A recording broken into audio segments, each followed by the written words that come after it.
Përshëndetje nga sofra shqiptare, kam sjell recetën unike të reçelit të dardhës. Përgatitja e shpejtë, një reçel i shijshëm, një reçel i bukur për syrin. Besoj se kam ju pëlqy kur ta shihni videon në vazhdim.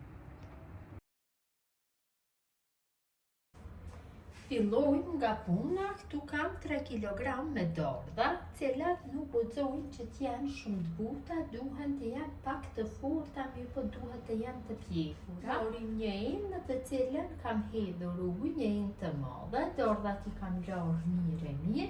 Tek ena me ujë shtoj dikon rreth 2 lugë gjelle me soda buke, sodë bikarbone. E përzim kështu që të përhapet soda bikarbonës gjatë masën e ujit. Kam përzim masën kështu mirë. Tash marrim dardhat dhe fillojmë që t'ja largojmë kështu lëvorën. Unë kam një të tillë, mund bëni edhe me thikë të thjeshtë që ja largoni lëvorën.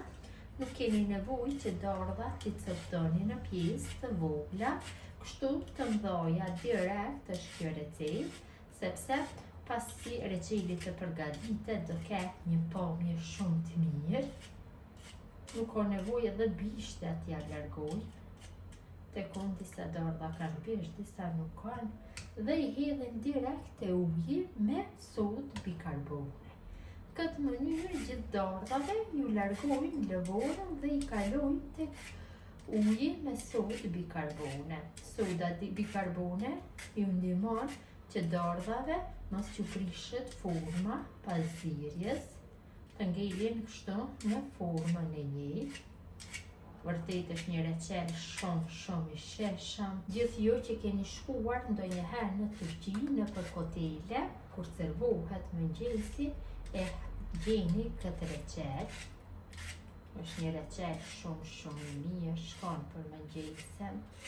Ashtu mund ta servoni gjatë dimrit kur keni mysafir. Vërtet ja vlen me provu.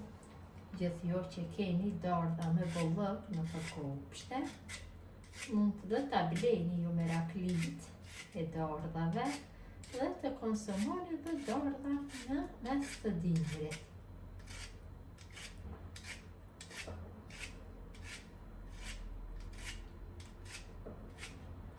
Dardhave gjithave ju kam largu lëvorën, i kam kalu kështu tek uji me sodë bikarbone dhe i lënë të qëndrojë për 30 minuta tek uji me sodë bikarbone dhe të munduhem që gjithë dardhat të jenë të zhytura në ujë. Kam për shpërlarjen e dardhave mirë. Tashmë një tenxhere lloji që nuk nxeht, shtoj 900 gram me sheqer.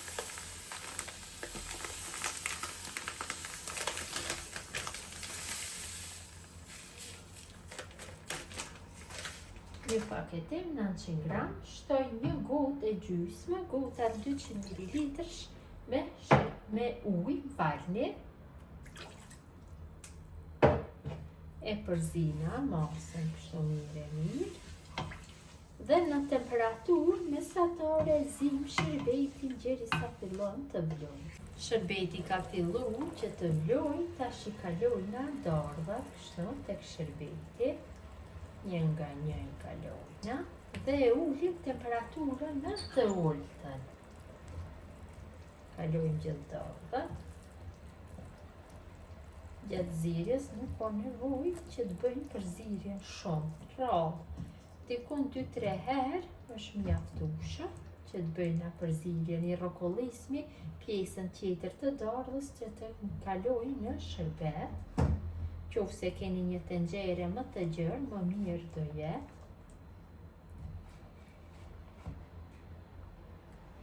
Duhet që të gjitha t'i kaloj kështu në tenxhere dhe dardhat i zim në temperaturë të ulët rreth 1 ore.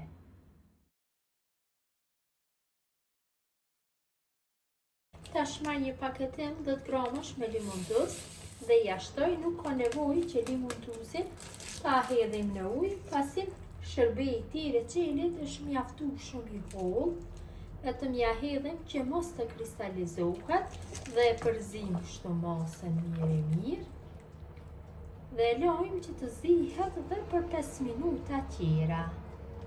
Cili është gati që të largohet nga zjarri dhe të kalohet në për kavanosa. Tash reçelin e kalojna në për kavanosa, reçeli është i nxehtë, kavanosat janë nxehtë, i kam larë, i kam pastru mirë dhe i kam sterilizu në furrë nxehtë 150 gradë për 15 minuta. Marrim kështu një pecet kuzhine dhe kavanosin e mbajmë kështu që mos diqemi dhe fillojmë që t'i kalojmë dardhat kështu një nga një, marrim një lup. Në fillim i kalojmë dardhat dhe më pas lëngun.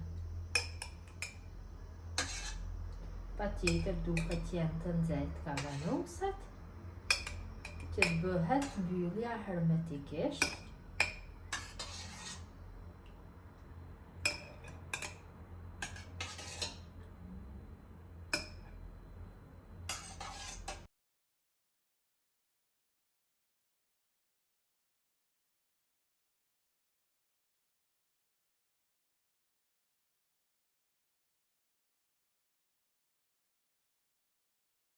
Marrim një të tillë kështu dhe fillojmë që t'ja kalojmë lëngun, i mbushim pothuaj gjeri në gryk me shërbetin apo lëngun e reçelit.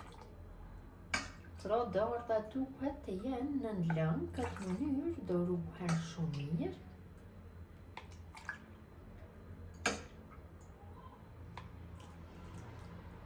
Mjaftueshëm është. Mënyrën e jetë mbushi dhe kavanosin tjetër.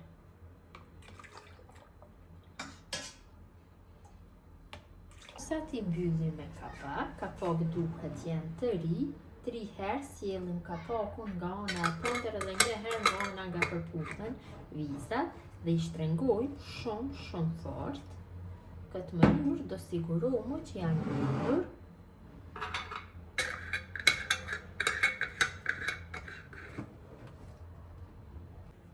Tash kavanosat i kam vendosur në një qershaf dhe i kthej me kokë të poshtë dhe i mbylli mirë nga gjithë anët, kështu me qershafin mbuloj dhe i lëm të qëndrojnë për gjithë natën dhe këtë mënyrë do mbyllen hermetikisht. Kavanosat kanë qëndruar për gjithë natën, ja largoj qershafin, i kthej kështu në gjendje normale. Dhe direkt do i vendosin në frigorifer apo në podrum. Mund të rnojnë gjerë në 2 vite ky reçel. Vërtet ka një pamje shumë të mirë. Gjatë gjithë dimrit mund ta konsumoni, ta servoni me mbëlsira kur të keni mysafir.